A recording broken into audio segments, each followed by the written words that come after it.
UFC 329 is right around the corner. Conor McGregor versus Max Holloway 2, Sanhagen versus Maria Batista, and a lot of more interesting fights too. We'll go through them all, starting with the early prelims, getting into the main card and obviously the main event, the Irishman versus Max Holloway. Who will win this time? I have a feeling it's not gonna be as easy as you think to predict.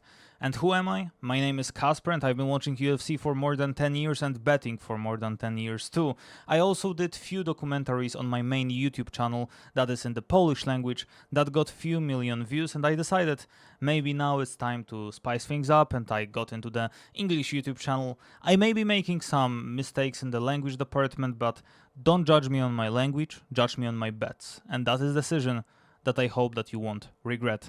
Not to waste any more of your time, let's get straight into my picks for UFC 329, and obviously it's not gonna be as easy as you think because we had some changes. First of all, it's Alexandre Costa versus Cody Darden, and the reason why I've been saying that we had some changes is because Cody Darden was supposed to fight versus Odi Osbourne, and it's not gonna happen because Odi Osbourne is injured, and instead we got Alexandre Costa. And let me tell you, I think this is a way harder matchup for Cody Darden than Odi Osbourne would be. Alexandre Costa is a great striker and obviously also great takedown defense. That is the most important part in terms of this matchup, because obviously Cody Darden would love to get into the ground, and it's not gonna be easy. Let me tell you, it's not gonna be easy. 86% takedown defense, which means if you try to take him down 10 times, obviously no one is going to try to take him down 10 times, but let's say for the stakes of statistics, 8.6 times you're going to be stopped, and that is definitely not the statistics Cody Darden would want, and it's not going to be as easy for him. Cody Darden will try, for sure he will try, and he has some advantages obviously in this matchup. First of all, he's been in the training camp for the past few weeks. Also, Alexandre Costa is taking this fight right now. I think he accepted few days ago, so obviously it's very short term for him, but I think he should be able to get it done and get a unanimous decision. I would say 29-28 for him, and that's my prediction for this fight. I have a feeling he's gonna do very well, not only because of the fact that he's better in terms of stopping the takedown, but also I have a feeling he's gonna be just way better on the ground too. And even if he got into the ground, he knows how to get outside of the position. He's not getting into the ground and he's like, oh shit, what am I gonna do now? He stay composed. He knows what to do. He knows exactly what is going on. And I have a feeling even if Cody Darden is gonna take him down, because obviously it's gonna happen, he would need to do it at least 2 times. And if he takes him down, he would need to hold him for at least 3 minutes. Otherwise, it's gonna be way harder for him to win this fight. So my pick is gonna be Alexandre Costa, and I'm sticking into it. Ryan Gandra versus Zachary Reese. This is an interesting fight because Ryan Gandra is the guy that he's not the next Stipe Miocic. He's not the next Jan Błachowicz. He's not the next Alex Pereira, but he's pretty decent. I will give him that. He's not that bad, but he's fighting versus Zachary Reese, the guy who is actually really good. This is not an extremely high level fight, but Zachary Reese, let me tell you, he's really good. He just fought versus Michel Pereira, who just fought versus Shara Magomedov, and Shara Magomedov is one of the biggest prospects that we have in the UFC right now, and this fight was, I would say, I wanted to say pretty close, but he had a knockdown versus Shara. I'm speaking of Michel, obviously, and he lost the fight, but Zachary Reese had a split decision versus him. So honestly, if he is gonna be able to not get caught with a right hand coming from Gandra, I think he's just gonna be fine. He should be in a good spot, and Zachary Reese is actually an underdog on this card, and honestly, just looking at the stats, I feel like this is exactly what I would want to pick. First of all, because it's middleweight, and he is a huge middleweight. Just look at the height of him, honestly. And the weight as well, I have a feeling it's not going to be as easy to take him down, and it's also not going to be as easy to put him down. So I just feel like Zachary Reese might be able to get a decision again. I'm going to go for a decision because I don't have a feeling it's going to be a knockout. If there is going to be a knockout, it's coming from Gandra, and I'm picking Reese to win. So obviously my pick is going to be Reese. And honestly, even though he is an underdog on this card, I'm pretty confident with his win. So yeah, my pick is gonna be Zachary Reese with an unanimous decision win, and this is the fight that we are gonna be skipping because Ethan Ewing unfortunately got injured and he's not gonna be fighting. Honestly, that's a real shame because I think he's one of the best fighters in the bantamweight division right now, and I would love to see his matchup versus Jakub Wikłacz maybe in the future, in a year or something. I think that would be an absolute banger. Unfortunately, we are not going to see him in Las Vegas, but I'm going to be in Las Vegas, so maybe if you want me to do any interviews with any of the fighters, I was able to do an interview with Jorge Masvidal in New York, and I will be able to do a lot of more interviews. Just tell me who would you like to see on the channel, obviously.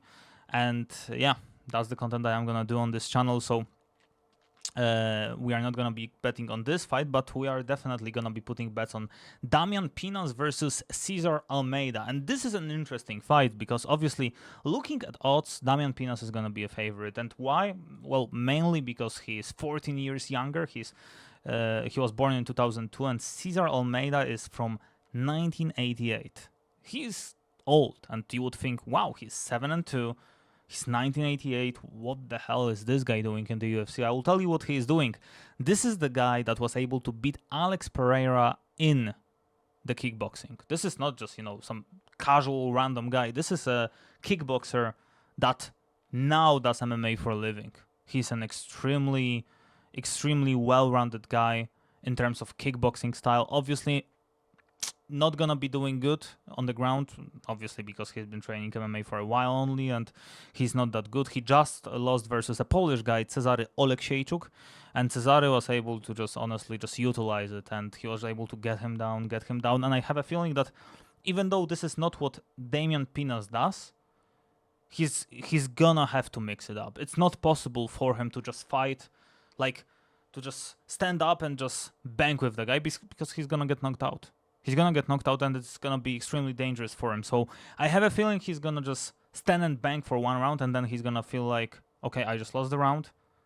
I need to be maybe think about a decision win here, because I'm not gonna be able to put this guy down. Let's just get a decision win. Let's play it safe, and he's gonna try to put him down. The question is, did Cesar Almeida actually adjust from the last fight with Cezary Oleksiejczuk, because obviously that was not the best performance for him, and I have a feeling he's got more in the tank. So, if we look at this from this perspective, he actually beat Alex Pereira in the kickboxing, and this most likely will be a kickboxing match. Obviously, it's going to be an MMA match, but in the kickboxing world, most likely these two just stand and go for 3 rounds, the same way that Alex Pereira did versus Israel Adesanya, and we all know how that finished. At least in MMA world, it was 1-1. So, looking at odds, if we have 240, obviously I'm using European odds. 140 here, I'm picking Cesar Almeida. It's not that big of a risk, and it's just worth to pick him here. He just, lands one shot, and that's all it takes. That's all it takes. I know that Damian Pinas is 14 years younger. He's this big prospect. He's been hyped up, but I have a feeling he should be good to go. Cesar Almeida should be able to get a win.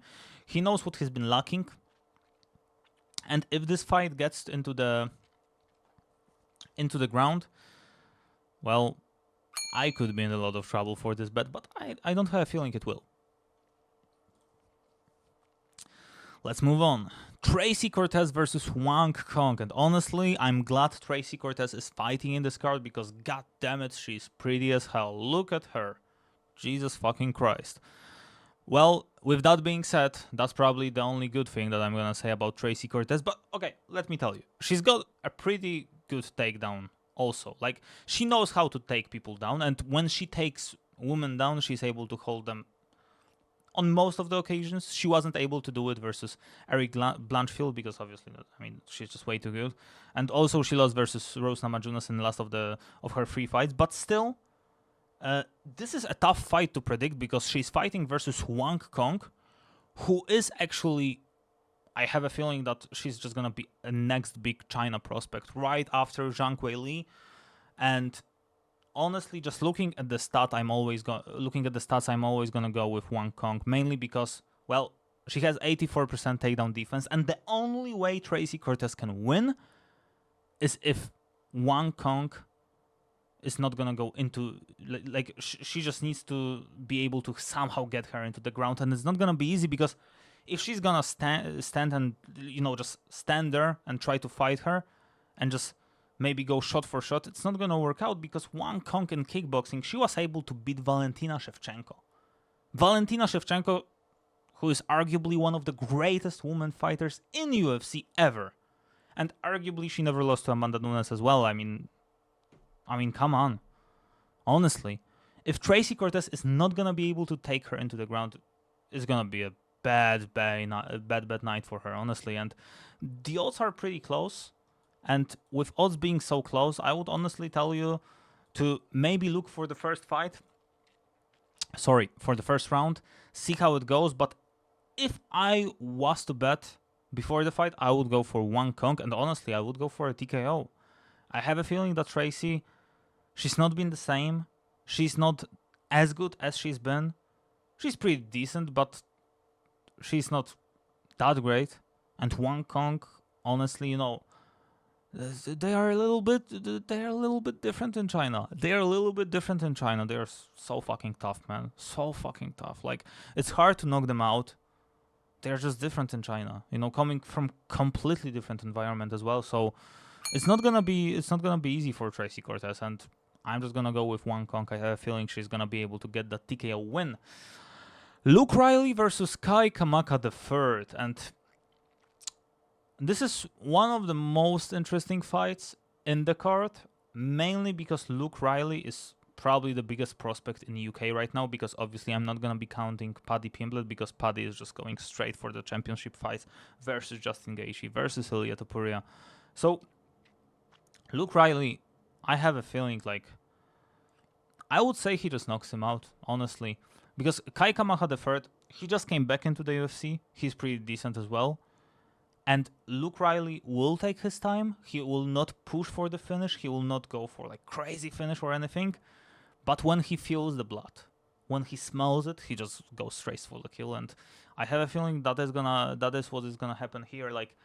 If he hits Kai Kamaka III with a clean shot, it's gonna be pretty tough for him to survive. And obviously, Luke is one of the biggest favorites on the card, and I think it's time for the favorite to win. Also, additional thing, we just need to look at all of the statistics, and we look at the grappling department. He has takedown accuracy of 53%, so which means that technically, if we look into the stats, if he's gonna try to put him 6 times into the ground, he's gonna succeed in 3 of them, but it's not gonna work out this way. Stats don't matter in this fight that much, because if we look at significant strikes, it's a whole different game.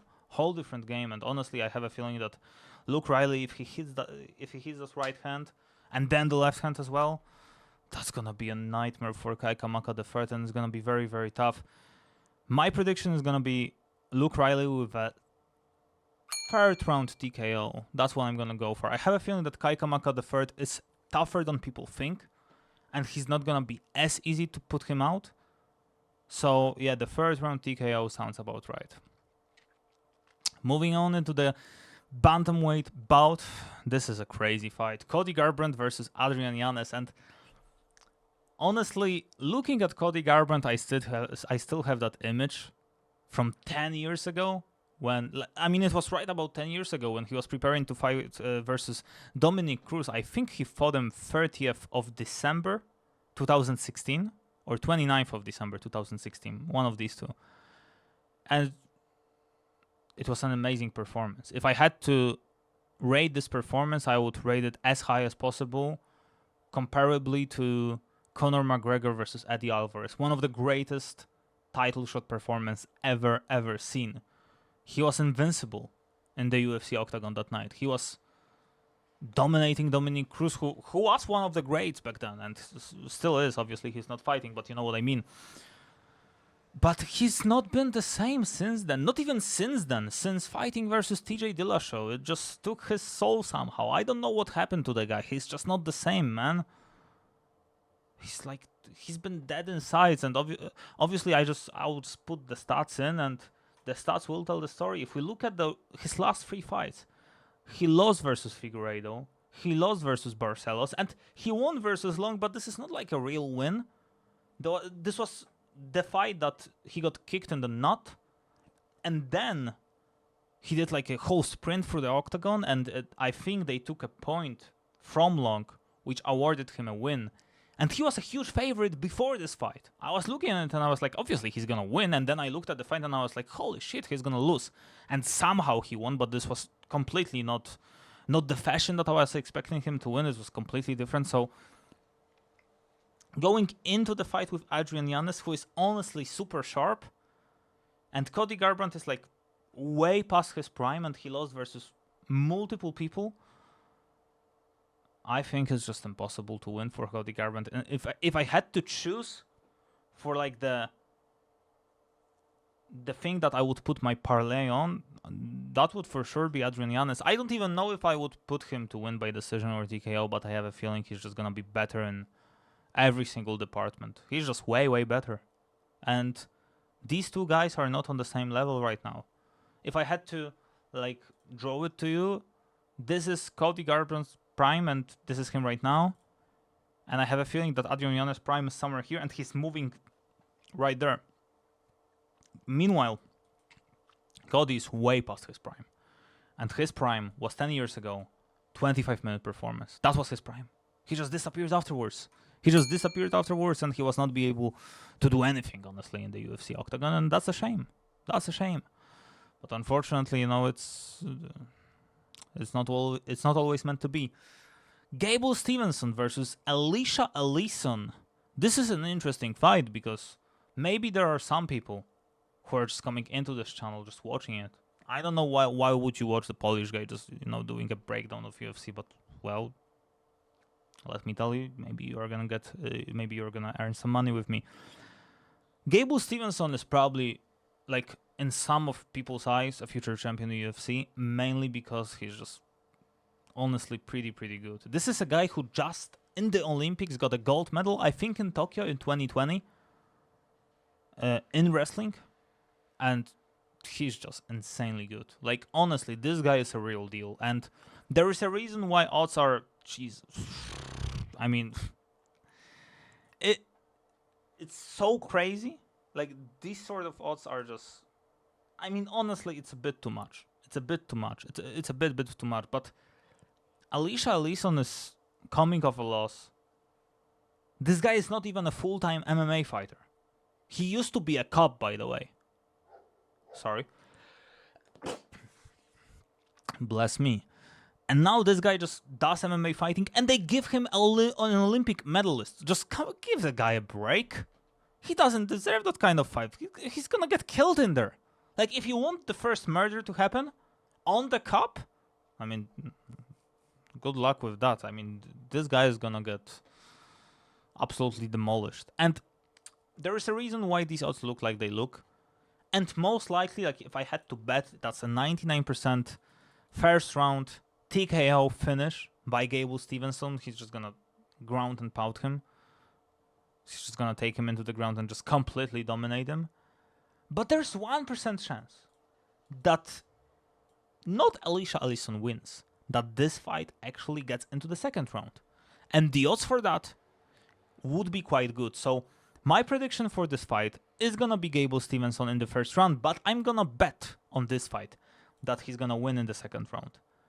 It's gonna be a small bet, a very small bet, but it's gonna be worth the money if it actually happens. If somehow Alison is able to, you know, survive the first round somehow, then it could be all worth it. It could be all worth it, and it's gonna be a small bet, but I have a feeling that maybe somehow he gets into the second round. You know, the pressure, UFC debut. It's his debut. You know, he had 3 fights in MMA. He won all of those 3, but it's a big debut. UFC 329, Conor McGregor card. Maybe a little bit of pressure gets into Gable Stevenson, and we get to see the second round. Who knows? Who knows? That's gonna be my pick.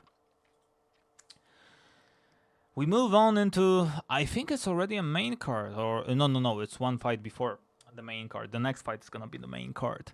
Robert Whittaker versus Nikita Krylov. I mean, this one is an interesting one because Nikita Krylov had few performances that I was able to remember. He's very experienced. Obviously, just look at the guy's record. He's 31 wins, 11 losses. Quite good. But when we look into the opponents, the opponents tell the story. So the last 5 fights of Robert Whittaker that he had, and I know he had them in middleweight, and it's light heavyweight, and it's a debut, and we just saw Ilia Topuria move up the weight class, and he lost, and maybe this is gonna happen to Robert Whittaker, because he's small. He was small in middleweight, he's gonna be even smaller in lightweight. But this guy fought versus Duplessis. Yes, he lost, but he fought versus Duplessis, a champion. He fought versus Costa, a guy who is always a contender. He fought versus Aliskerov, and he won the fight. Who just won versus Bruno Ferreira, and he was actually looking very good. He fought versus Chimaev, and yes, he lost, but this fucking Khamzat Chimaev, what do you expect me to say? This fight was it was destined to go this way. And he fought versus Reiner the Reader. He lost a split decision, but this was honestly a fun fight. It was a fun fight, and yes, he's going up to light heavyweight, and it should actually be a huge favor for Nikita Krylov, because we look at the height advantage. It's going to be a huge height advantage.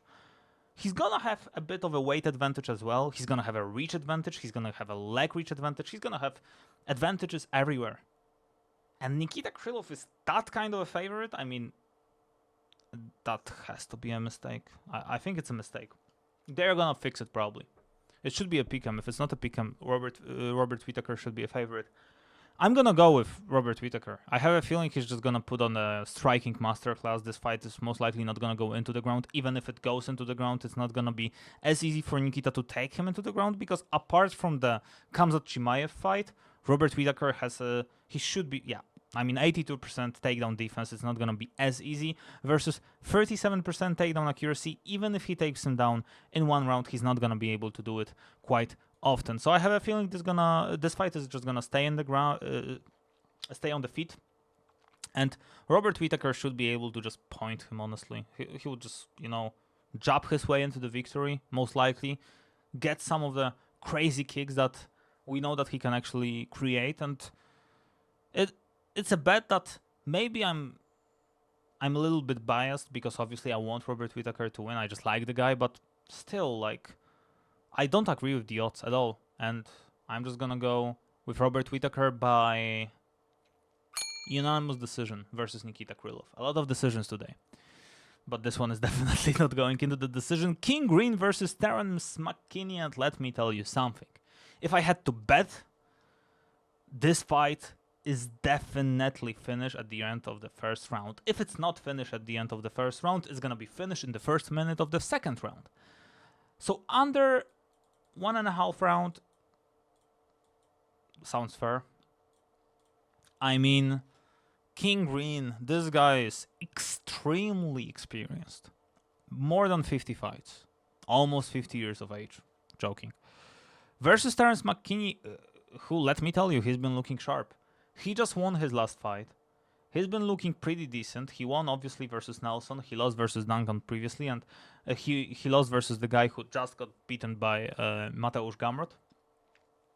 Versus King Green, who's been looking pretty decent in the last 3 fights, because obviously he won. But, the fights were versus Jeremy Stevens, Gibson Jr., and then he lost versus Huffy and Pimblett. So, this fight, if we look at the sharpness of the guys, I feel like this is gonna be a big win for Terence McKinney. He's gonna be looking for that knockouts, and they are just gonna go into it in this first round, just stand and bang, just go, leave it all inside of the octagon. And I have a feeling that Terence McKinney is gonna take it. Honestly, he's just way better, and when he lands that left hand, it's just gonna be super tough for King Green. And yeah.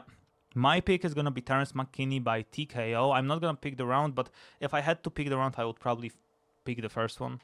But Terence McKinney to win is definitely my pick. Okay, now we move on into the probably one of the most interesting fights in the division. It's a flyweight bout, and it's a loner Kavanagh. I'm not sure if you call it loner. It's lonier. I'm not sure. You can tell me in the comments. But I'm just gonna call him Loner Kavanagh versus Brandon Royval. And This is a very tough fight to score. And to me, this is the toughest fight to predict in all of the card. Because we look at the fight, and we got Brandon Royval, who lost versus Pantoja, but won versus Moreno. Pretty impressive. Both are champs, right? He won versus Tyra, who was just fighting for the belt. He lost versus Van, who is the champion right now. And he lost versus Manel Capet, obviously, who is most likely gonna be the champion.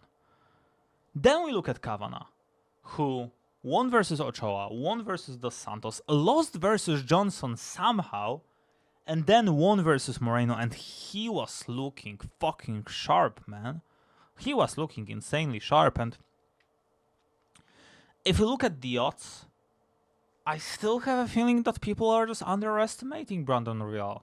Like, I know that Kavanagh is great, he's been looking super sharp, but if I'm Brandon Royval, I'm 34 years old.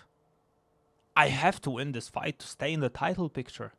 I have to win this fight, and then the fight afterwards, and then I get a title shot. Or maybe I'm lucky and somehow, I don't know, the guy gets injured and I get a title shot, but most likely not gonna happen. So I need to win this fight, because otherwise if I lose this fight, I'm never gonna be the champion. And what's the point of fighting if I'm never gonna be the champion? And Kavanagh is still young, man. He's 27. If he loses this fight, he's gonna learn from it for sure. He's great. And this one is gonna go into the decision, but again, I look at the stats, at the reach, at height. I'm gonna pick Brandon Royval. I don't think he'll win, but I look at the odds as well, and it's just way too good of an opportunity to pass on, honestly. I just have a feeling it's gonna be still. It's not gonna be a big bet. Don't get me wrong. It would probably be a small one, because I don't feel too confident in a bet. I just told you. But I mean, yeah, my pick is gonna be Brandon Royval with a split decision. I have a feeling it's gonna be a very close fight, so I'm gonna go with 29-28, 28-29, and 29-28 for Brandon Royval. Fuck it, maybe we could even see a draw. Most likely not gonna happen though, but yeah, that would be interesting. Corey Sanhagen versus Mario Batista. This one is an interesting one, honestly, guys. I mean, it's not easy to predict, but Corey Sanhagen, the guy who hired a guy who was supposed to make him look better in media to get a title shot, and then he got a title shot and he lost the title shot. This is a guy that is a real gatekeeper. He's a gatekeeper. This is a guy that if you beat the guy, you are a legitimate title shot guy. Because he wins versus Font, Vera, Figueiredo, but he loses versus Dvalishvili. He loses versus Peter Yan. He loses versus the better guys that you have. He loses versus Umar Nurmagomedov. And Mario Batista is honestly the very similar type of guy. And they thought already. I mean, you may have forgotten it, but they actually fought for already. And it was a long time ago. And I'm not going to be looking at it and be like, oh yeah, I mean, obviously it matters, because it really doesn't.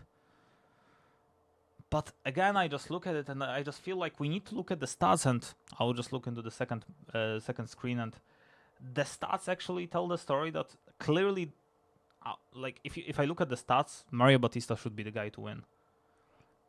And Corey Sanhagen had some of the decisions that were weird, because judges don't give him that. I mean, they don't trust him that much. They gave him a TJ Dillashaw win, yeah, sure, but if you look at the Marlon Vera fight, the one judge scored 37-48 for Vera. Meanwhile, the others two gave like twice 50-45, which was obviously a correct score. This was like definitely 50-45. But all I'm saying is that this guy is not convincing the judges as much, and this fight most likely is going into the decision.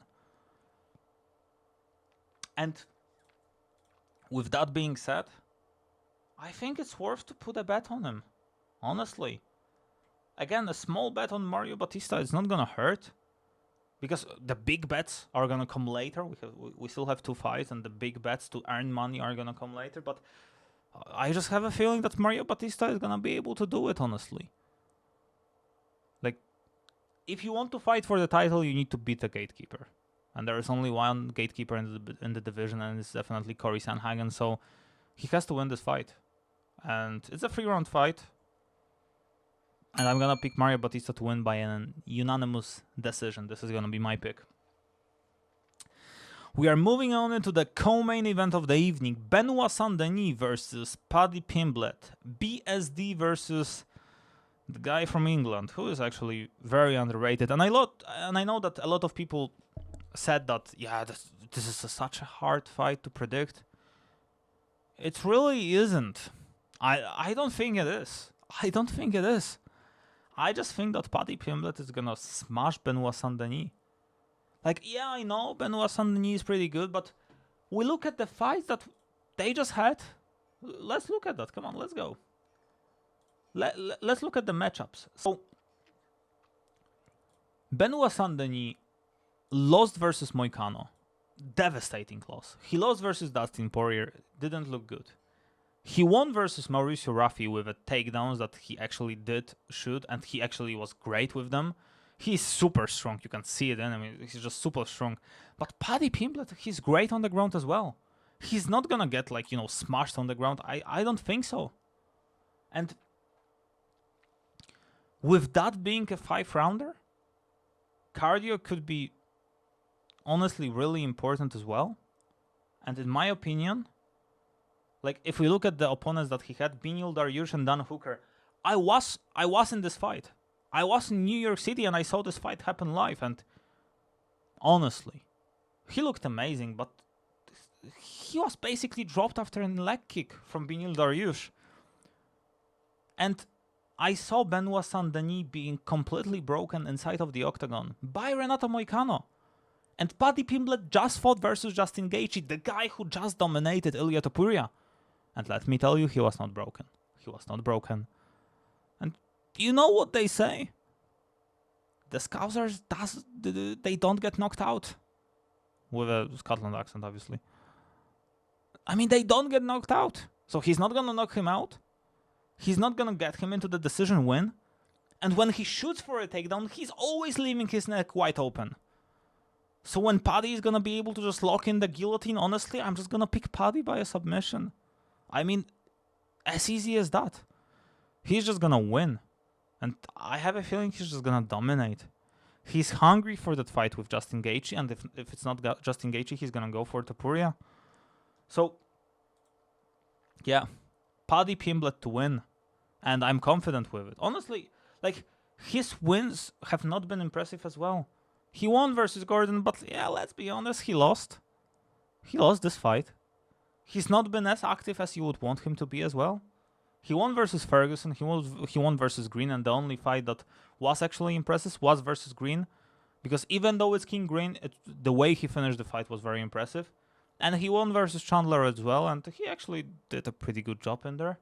And he lost versus Gaethje, but you know, there was one judge who gave it a 47-48 to Gaethje, which means, like, it was not that far away. So I'm just gonna go for Paddy Pimblett with a 3rd round submission. I'm gonna go with a guillotine. When I visualize this fight, I can see Benoit Saint-Denis winning the 1st round. I can even see him dominating the 1st round. Maybe he wins the 2nd round, but the longer this fight goes, I have a feeling that Paddy Pimblett is just gonna utilize the mistakes that Benoit is gonna make, and he's gonna make them for sure. He's gonna make them for sure. So Paddy is gonna win this fight, and he's gonna call for Ilia Topuria next. That's my call. The main event of the evening, Conor McGregor coming off the 5-year layoff versus Max Blessed Holloway. 2 guys coming off a loss. A loss versus Dustin Poirier for Conor McGregor, actually a double loss because he lost twice. And a loss for Max Holloway versus Charles Oliveira. And you probably saw a thumbnail of this video being called two ways for Conor to win, and I truly believe there are only two ways Conor can win this fight. So when I break down fights, I'm looking at the flaws of a fighter, and I'm looking at the what could actually give him the advantage over the other fighters. So let's talk about it.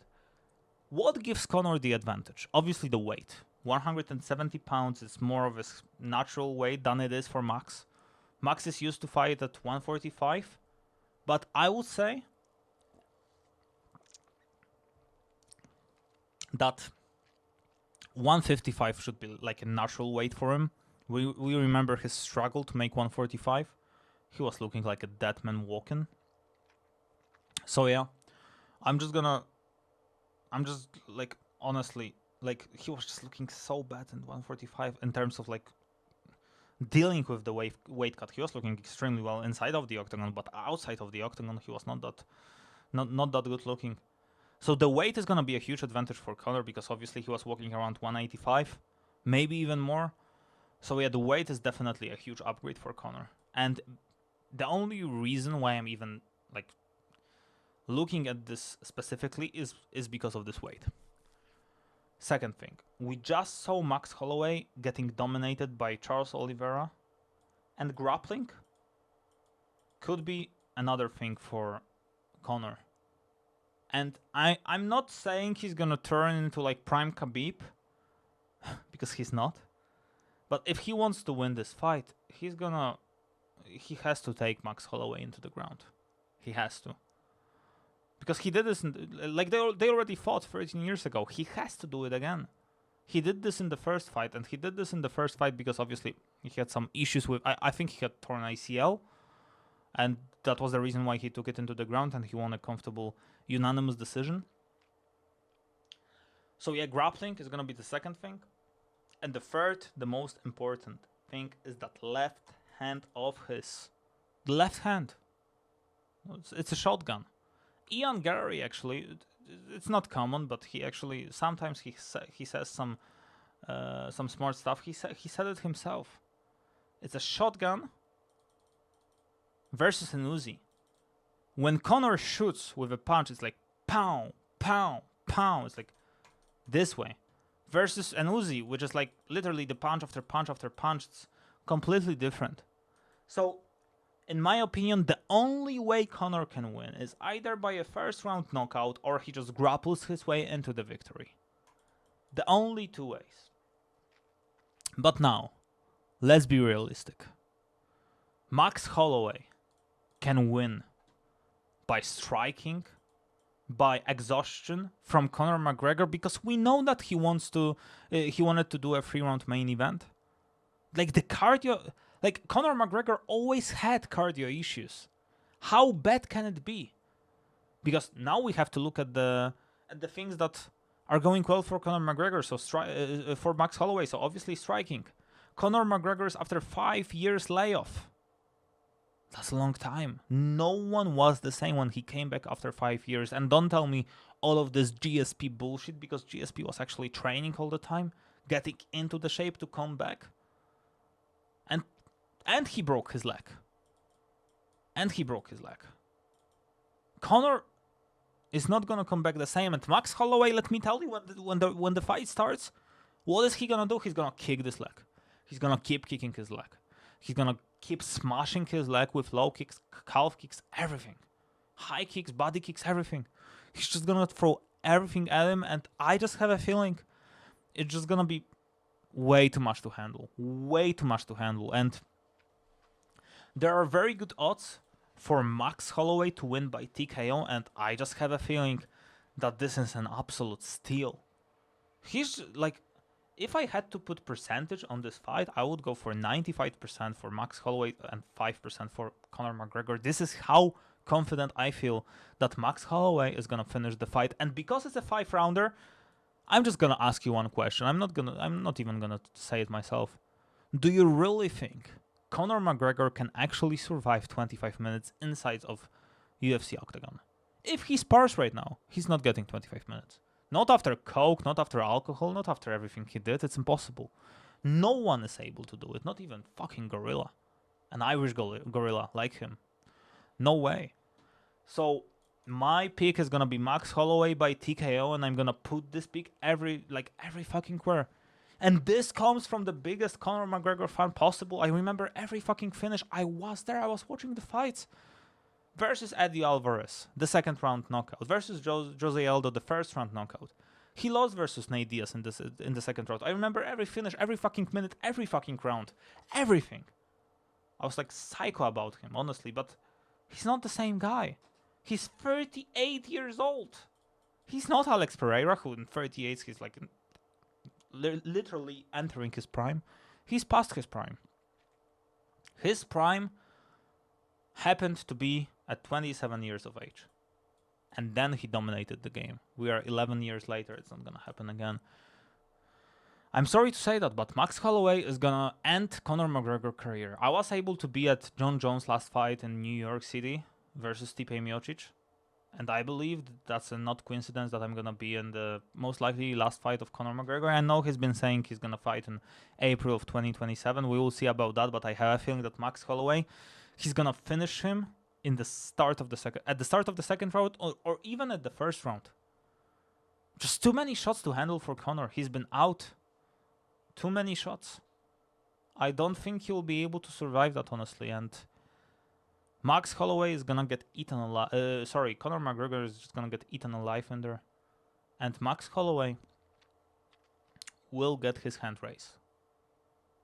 I'm not happy with that, but that's exactly what's gonna happen. And I saw that the odds for it is 1.8. So it's like, I think in like looking at the decimal odds and all of the others, like minus 100, or minus 100, that's gonna happen, somewhere around that, for Max Holloway to win by KO/TKO, and I feel like it's a great steal. It's a great steal because Conor McGregor is not gonna survive for 25 minutes. So I'm gonna put a big bet on Max Holloway. Most likely like 9 of my 10 units for it, or even 10 out of 10 units, because I have a feeling that it just honestly, it's a sure thing.